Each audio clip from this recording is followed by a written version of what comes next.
Hello guys and welcome. Today let's talk about Monster Hunter Wilds. And in this video I wanna specifically talk about the co-op, the multiplayer experience. And this actually really talks even deeper than just gaming. It really talks about the Japanese culture, you know.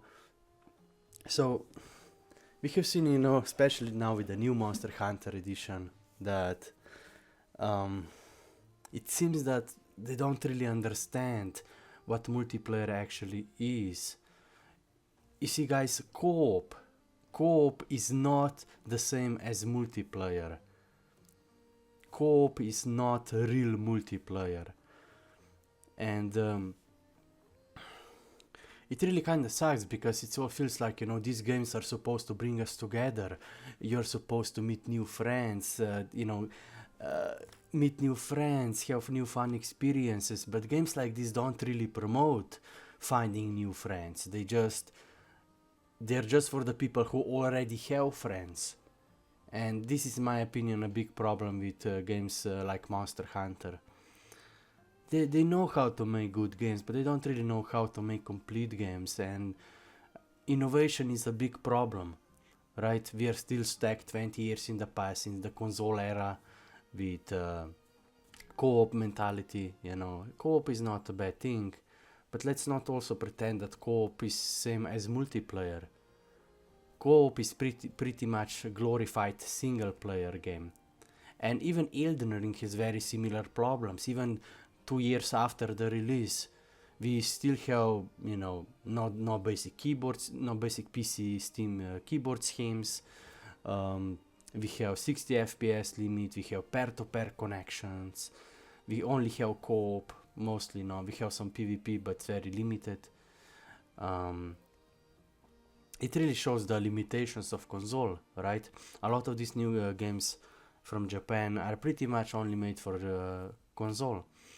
And it really feels like they actually don't really understand that co-op is not the same as multiplayer, and they still think that multiplayer is a bad thing.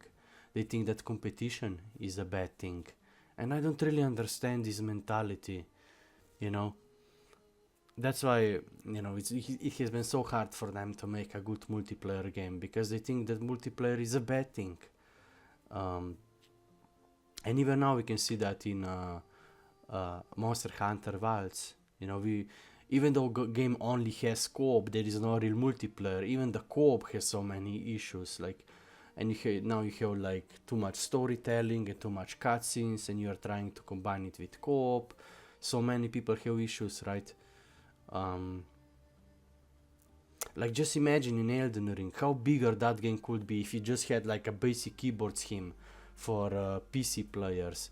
If we had some basic rewards like larva tears for PvP, so we could actually try different fun builds, what the whole game was supposed to be built around.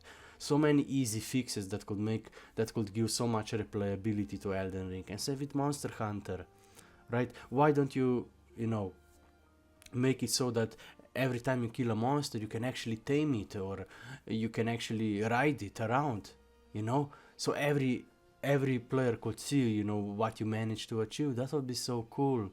I still don't understand why there is no way to actually tame monsters as your mount in Monster Hunter franchise. They always think that this is what makes them special, but in reality they just makes them outdated.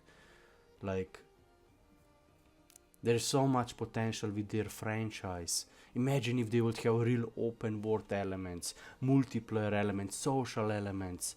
You could see people running around, they're doing their own thing. You could actually tame any monster you want, you could fly around, discover new epic hidden zones, new epic monsters. That is what Monster Hunter is supposed to be. Adventure, hunting monsters and taming them, right? There is so much untapped potential, man. It's really a shame, in my opinion. But in Monster Hunter you return back to the city if you play single player. The city is empty, there is nobody running around, the game doesn't feel alive. And it really shows how the deep sadness a lot of this, in Japanese culture. And you would really expect those guys who have this problem with loneliness and overworking, that they would actually make a good multiplayer games. No wonder they're so depressed. Even with their new games, you can't even make friends with other people. You only can play it with people you already know. Jesus, man. Honestly, like, there is so much potential, so much passion, so much love just waiting to be untapped. But these guys care more about their image than actually being innovative, actually understanding what the community wants, you know. And it almost feels like Monster Hunter Wilds could come up 20 years ago. Not today. But they still release it, you know, because let's make money. But they don't realize how much trust they have actually lost from millions of people now. Their next game won't sell not even close that much if they won't show any real innovation. If they won't actually make a real multiplayer open world game where you can actually tame any monster you want and things like that, you know? And stop focusing on the story and cutscenes so much. People want good gameplay, they wanna explore, discover, they wanna meet new friends and people in the world. That's what they wanna do, you know? So let me know what you guys think about this, and I hope I see you in the next one. Peace. And if you just watch trailer, like, the trailer looks so badass, you know? It's supposed to be this exploration game where you explore, you know, all these zones and monsters with your friends. But it feels way more shallow, and the engine can't support it, the co-op doesn't work. And there is no real multiplayer. Imagine how cool it would be if you could actually see other people running around, hunting their own monster. Imagine if you actually had leaderboards for guilds, where they could set up a fastest or first boss time kill. So the whole guilds would compete, just like in the King's Avatar animation. One of the best gaming animation out there, right? People, they don't realize that multiplayer can give these games thousands of hours of real replayability, and people will make their own content if you just allow them, you know. That's why now you have to make new game every year, because your game have no true multiplayer replayability, true multiplayer elements, you know.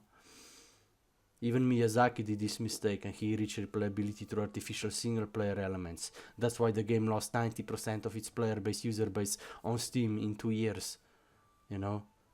You don't even have enough larva tiers to basically reset character stats to try different builds if you don't replay the same game over and over again, right? He reached replayability through artificial single player elements instead of multiplayer elements.